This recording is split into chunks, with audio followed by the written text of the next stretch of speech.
Hey gamers, if you like a game with a lot of choices and a lot of paths to victory, then you ought to check out Kutna Hora. Let's take a look at how this one plays. In this game, players will be taking various types of actions in order to basically grow and expand the city. They will be playing their cards in one of two ways, and then that will determine what action they can do, and will also, of course, restrict actions that they can no longer do until at the end of the round they'll pick up their cards for the new round. With the rights action, they will be able to purchase various types of buildings, which they will later be able to actually build out in the city.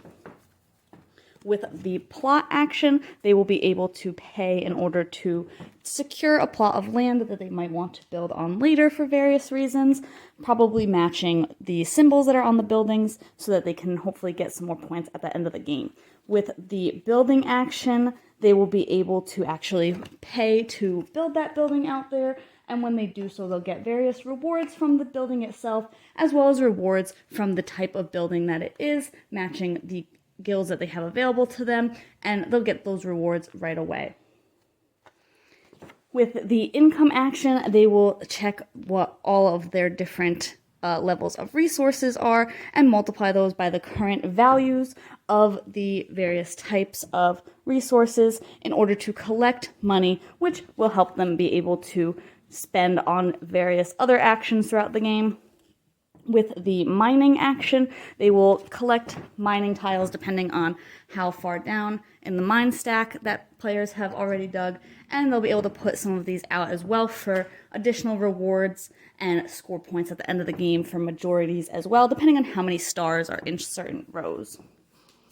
And finally, with the St. Barbara action, they will be able to do various actions that are in the cathedral here, and they will get some reputation or extra actions or things of that nature, again, to hopefully just get them some money to spend or extra actions that they might not have been able to do because they spent their cards already, things of that nature. The guild buildings are the ones that are going to help players increase their values for getting income and things like that, but there are also public buildings that players won't claim with their houses, but again can help score them some more points depending on the little symbols that are on them, as well as get them other additional kind of rewards as they build them, and will put patricians into the pool, which players can purchase during an income action to put them out on this board here to score some points at the end of the game, or in the last 3 rounds, so that they can get points based on various things that they've accomplished, whether that's spending pelican tiles, having certain people in the mine, or having these completely taken out of a column, or having public buildings next to their own buildings. So there is a lot going on in the game, a lot of decision space to make there. During a 2-player game as well, you'll see here at the top, there are also event cards that come out to affect taxes, which players will have to pay every round or else lose reputation. So those come out in a 2-player game in order to kind of keep that market moving a little bit, as it won't be as interactive at a 2-player game. At the end of the game, players will total up points from buildings that are out, things that are in the mine, stuff that they have left over, as well as any points from reputation that they've earned, and the player with the most points wins.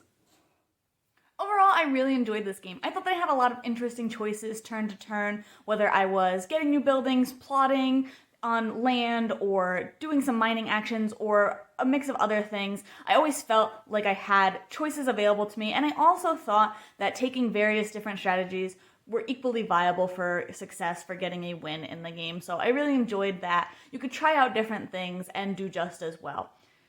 I thought that everything was a lot going on, and it was really hard to see sometimes what your best moves were, especially because building your different types of buildings for the guilds that you start with does influence kind of what rewards you're getting, because you could get pelican tokens or public buildings or just reputation, and so you really want to focus on one of those things and try and get like a good groove going with that, and that can be hard for your first player too, but once you understand kind of the mechanisms and how everything kind of works together, because again, there is a lot of different things going on, a lot of choices available to you. Once you understand how everything works together, I think that the game is really smooth and works really well. I did think that there wasn't a ton of difference play to play. So you can get different guilds, so you will be building slightly different buildings, but ultimately what you're doing in the game is very much the same game to game. So I'm not sure about how the longevity of the game would be, if maybe after a dozen plays or so you would feel like maybe it's a little dry at that point, but I still think that at the heart, the game is very interesting, so I do think that it has some replay value in there as well. But again, there's a lot going on in this game. It's very hard to summarize, but you can check out my full thoughts on the blog today and see if this one's for you.